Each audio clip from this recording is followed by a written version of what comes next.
দুইটি সরলরেখা সমান্তরাল হওয়ার শর্ত কি?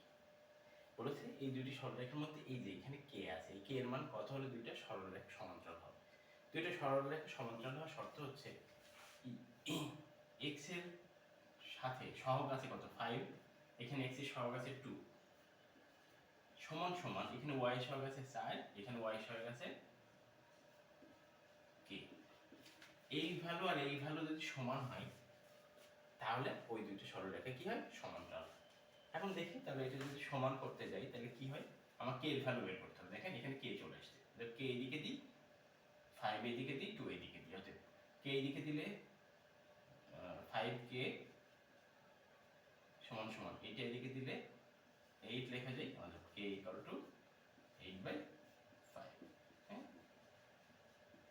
এটাই আমার একটা খুব সহজ একটা ম্যাথ। এটা দুইটা সমান্তরাল, এইটা স্বাভাবিকভাবে হায়ার ম্যাথে আছে, 19 এর হায়ার ম্যাথে 11 চ্যাপ্টারে এটা আছে, কিন্তু আসলে জেনারেল ম্যাথে নাই।